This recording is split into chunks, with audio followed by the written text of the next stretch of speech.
அல்ஹம்துலில்லாஹி ரப்பில் ஆலமீன். அல்லாஹும்ம ஸல்லி அலா முஹம்மத். அம்மா பஅத். ஹாஜிகள் குர்பானி கொடுப்பதுங்கிறது கட்டாயம். குர்பானி கொடுக்க வசதி இல்லாதவர்கள் அதற்கு பகரமாக 10 நோன்பு வைக்கணும் என்பதாக சட்டம் உண்டு. அந்த சட்டத்தை பற்றி தான் இதில் காணுகின்றோம். ஹஜ்ஜினுடைய இஹ்ராம் 3 வகையில் ஏதாச்சும் ஒன்றுல கட்டுவாங்க. ஒன்று இஃப்ராது, கிரானு, தமத்து என்பதாக 3 வகையா உண்டு. ஊர்லேருந்து என்ன கிளம்புறாங்களோ அந்த அன்னைக்கு ஹஜ்ஜுங்கிற நியத்தில் வருவாங்க. பிறை 10 வரைக்கும் இந்த ஒரே ஒரு நியத்தை ஹஜ்ஜுங்கிற நியத்தை மட்டும் தான் இருக்கும். இதுக்கு பேரு இஃப்ராது, வெறுமன ஹஜ்ஜு என்பதாக. அடுத்ததாக கிரான் என்பதாக சொல்லுவாங்க. ஊர்ல இருந்து புறப்படும் பொழுதே ஒரே இஹ்ராம்ல 2 நியத்து, ஹஜ்ஜு உம்ராயும் சேர்த்து நியத்து வச்சுக்கிறது. பிறை 10 வரைக்கும் பார்க்கும்போது இவங்கள்ட்ட 2 அமலும் சேர்ந்தே கிடைச்சுக்கணும், ஹஜ்ஜும் உம்ராவும் சேர்ந்து. இதுக்கு பேரு கிரானுன்னு சொல்லுவாங்க. இன்னொன்று இருக்குது தமத்தோ. ஊர்ல இருந்து புறப்படும் பொழுது உம்ரா என்ற நியத்துல வந்து மக்காவில் வந்தவன உம்ரா முடிச்சு போட்டு ஃப்ரீயா இருப்பாங்க. துல் ஹஜ்ஜினுடைய பிறை 8ல புதுசா வேற எஹ்ராம் கட்டுவாங்க ஹஜ்ஜுக்காக வேண்டி. இவங்கள்ட்டையும் பார்க்கும்போது பிறை 10 வரைக்கும் பார்க்கும்போது 2 அமல் வந்துடும், ஹஜ்ஜு உம்ரா ரெண்டுமே சேர்ந்து கிடைச்சுக்கிறோம். முதல்ல சொன்ன ஆளுக்கு ஹஜ்ஜு மட்டும் தான் கிடைக்குது, அவருக்கு எந்த கடமையும் இல்லை, குர்பானெல்லாம் கிடையாது. ஆனா பின்னாடி சொன்ன 2 பேருக்குமே ஒரே சஃபர்ல பிறை 10க்குள்ளவே அவங்களால 2 மாபெரும் அமலை அவங்க எடுத்துக்கொள்றாங்க என்பதற்காக வேண்டி, நன்றிக்காக வேண்டி ஒரு குர்பானி கொடுக்கணும் என்பது குர்ஆன் சொல்லும். ஃபமன் தமத்தா பில் உம்ரத்தி இலல் ஹஜ்ஜி, யாரு தமத்து என்ற முறையில் இஹ்ராம் கட்டுறாங்களோ அவங்க கண்டிப்பா ஒரு குர்பானி கொடுக்கணும் என்பதாக குர்ஆன் சொல்லும். ஒருத்தவங்களுக்கு குர்பானி கொடுக்கக்கூடிய வசதி கிடைக்கல, காரணம் ஏற்கனவே ஹஜ்ஜுக்காண்டி கடன் பட்டு தான் வந்திருக்கிறாங்க, அல்லது இங்க ரேட்டு வந்துட்டு சாதாரண ரேட்டோட அதிகமான ரேட்ல விற்கப்படுது, அல்லது எங்க போய் அந்த குர்பானிக்காண்டி ஒரு பணம் கட்டணும் அப்படிங்கிற மெத்தட் எல்லாம் தெரிய மாட்டேங்குது. இதன் காரணமாக குர்பானி கொடுக்கக்கூடிய ஒரு வாய்ப்பு அமையாவிட்டால் குர்பானிக்கு பகரமாக 10 நோன்பு வைக்கணும். ஃபமல்லம் யஜிது ஃபஸியாமு ஸலாஸத்தி அய்யாமின், 10 நோன்பு வைக்கணும். 7 நோன்பு ஊர்ல போனதுக்கு அப்புறம் வச்சுக்கலாம், 3 நோன்பு மட்டும் ஹஜ்ஜுடைய நாட்கள்லயே வச்சிடணும் என்பது குர்ஆனுடைய சட்டமா இருக்குது. ஹஜ்ஜுடைய நாட்கள்ல வைக்கணும்னு சொன்னால் அது எப்போது வைக்க வேண்டும் என்று சொன்னால், பிறை 6லயே ஹஜ்ஜுக்காண்டி எஹ்ராம தொடங்கிடணும். 6, 7, 8 இந்த 3 நாட்கள்ல அந்த 3 நோம்பையும் பிடிச்சு முடிச்சிடணும் என்பதை பற்றியுள்ள விளக்கம் பின் வரக்கூடிய செய்திகளை கேட்கும்போது நமக்கு புரிந்து கொள்ள முடியும். நம்ம ஏன் இப்படி சொல்றோம் பாத்தீங்கன்னா, சில நாட்கள்ல நோன்பு வைக்கிறது ஹராம் என்பதாக உண்டு. அந்த அன்னைக்கு நோன்பு வச்சா பாவம். அதுல ஒண்ணு நோன்பு பெருநாள், அதுக்கப்புறம் ஹஜ்ஜு பெருநாள். நோன்பு வைக்கிறதே ஹராம் உலகத்தில் உள்ள எல்லா மக்களுக்குமே. அது மாதிரி பார்த்தீங்கன்னா துல்ஹஜ்ஜினுடைய பிறை 11, 12, 13 இந்த நாட்களும் நோன்பு வைக்கிறது ஹராம் தான், கூடாது தான். இது ஹாஜிகளுக்கும் இப்படிதான் சட்டம் என்பதுதான் ஹனஃபி மதஹபு, ஷாஃபி மதஹப்லையும் இதுதான் சரியான சட்டமாக அங்கீகாரமான சொல்லாக இருக்குதுன்னு பார்ப்போம். எனவே இவங்க பிறை 10லையும் நோன்பு வைக்க முடியாது, பெருநாளா இருக்குது. அதுக்கு பின்னாடி வரக்கூடிய 3 நாட்களும் நோன்பு வைக்க முடியாது.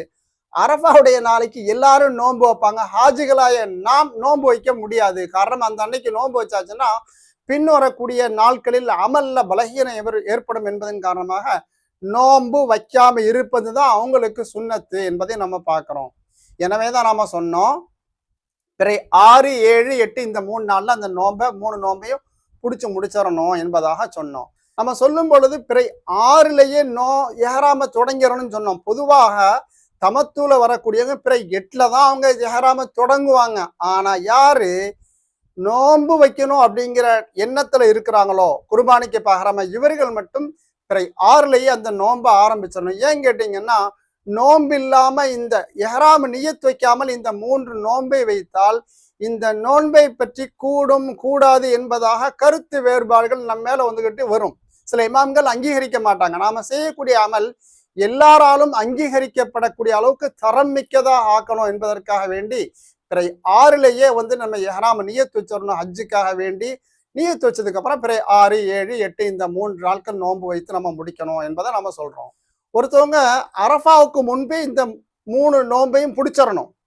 அரஃபா வந்துருச்சு, இன்னும் அறவே பிடிக்கல, அல்லது இன்னும் ஒரு நோம்பு மிச்சம் இருக்குது, அதுக்குள்ள அரஃபாவும் வந்து சேர்ந்துருச்சு, கூட்டி கழிச்சு பார்த்தாலும் அரஃபாவுக்கு அப்புறம் ஒரு நோம்பு மிச்சம் தான் இருக்குது என்று கணக்கு வைத்து கொண்டால் இவர்கள் இந்த நோன்பை பின்னாடி கலா செய்யலாமா கூடாதா என்பதாக ஒரு கேள்வி. ஷாஃபி மதஹப்ல சொல்லுவாங்க, எப்படி ரமதான்ல வந்து குறிப்பிட்ட நாள் தான் நோன்பு வைக்கணும், முடியாட்டி கலா செய்யணும் என்பதாக சட்டம் உண்டு. அதே மாதிரி அரஃபாவுக்கு முன்பே இந்த 3 நோம்பையும் பிடிச்சிடணும். ஆனா பிடிக்கக்கூடிய ஒரு வாய்ப்புகள் தோதுவாக இல்லை என்று சொன்னால் பின்னாடி வரக்கூடிய நாட்கள் அந்த 3 நோன்பை மக்காவில் இருக்கும்போது கலா செஞ்சிடலாம் என்பதா அனுமதி உண்டு என்பதாக ஷாஃபி மதஹப்ல சொல்லுவாங்க. ஆனா ஹனஃபி மதஹப்ல சொல்லுவாங்க கிடையாது. அரஃபா அன்னைக்கு 3 நோம்பும் முடிஞ்சிருக்கணும், எதுவுமே மிச்சம் இருக்கக்கூடாது. அந்த மாதிரி மிச்சம் இருக்குது சொன்னால் அவங்க கலாலாம் செய்ய முடியாது, குர்பானியை தான் கொடுத்தாகணும், மாற்று வழியே கிடையாது என்பதாக சொல்லுவாங்க. இப்படி சொன்னோன்னே இன்னொரு சட்ட சிக்கல் ஏற்பட்டுரும். பிறை 10 அன்னைக்கு கல்லெறிவாங்க, கல்லெறிஞ்சிட்டு குர்பானி கொடுப்பாங்க, குர்பானி கொடுத்துட்டு மொட்டை அடிச்சிருவாங்க. இவர் குர்பானி கொடுக்கக்கூடிய வசதி இல்லையே, அதனாலதான் நோம்பை பத்தி யோசனை பண்ணாரு. இப்ப இவரு குர்பானி கொடுக்குற வரைக்கும் தன்னுடைய வசதியை எதிர்பார்த்து கொண்டு மொட்டை அடிக்காம தன்னுடைய சாதாரண பேண்ட் ஷர்ட்லாம் மாத்தாம அப்படியே உட்கார்ந்துகிட்டு இருக்கணுமா அத்தனை நாட்கள் என்பதா கேள்வி கேட்டால் இல்லை. 10 அன்னைக்கு கல் எறிஞ்சு போட்டு உடனே அவங்க மொட்டை அடிப்பதற்கு அனுமதி உண்டு. ஆனாலும் அந்த குர்பானிங்கிறது இதுவரை கொடுக்காம அதுக்கு முன்பே மொட்டை அடிப்பதன் காரணமாக இது ஒரு தவறு. இந்த தவறை சரி செய்யறதுக்காண்டி இன்னொரு குர்பானி கொடுக்கணும் என்பதாக சொல்லுவாங்க. ஆக இவருக்கு 2 குர்பானி, ஒன்று ஹஜ்ஜுக்காக வேண்டி, இன்னொன்று வரிசை மாத்துறாரா இல்லையா, அதாவது மொட்டை அடிப்பதற்கு முன்பே குர்பானி கொடுக்கணும் என்ற சட்டத்தை இவர் மீற போறாரு. அதாவது இப்போ மொட்டை அடிக்கிறாரு, இன்னும் குர்பானியே கொடுக்கல, அது இன்னும் எத்தனை நாள் ஆகுதோ தெரியாது, பிந்துறதுனால அதை சரி செய்யறதுக்காண்டி இன்னொரு குர்பானி கொடுப்பணும்னு சொல்லுவாங்க. கையில வசதி இல்லையா என்றால் நீங்க பின்னாடி கூட அந்த குர்பானியை கொடுத்துறணும். ஊர்ல போனதுக்கு அப்புறம் அங்கிருந்து ரூபாயை இங்க அனுப்பி கொடுத்து, கண்டிப்பா இது மக்கால தான் கொடுக்கணும், ஊர்ல இருந்து ரூபாயை அனுப்பி கொடுத்து மக்காவில் இந்த குர்பானி கொடுத்துக்கணும்.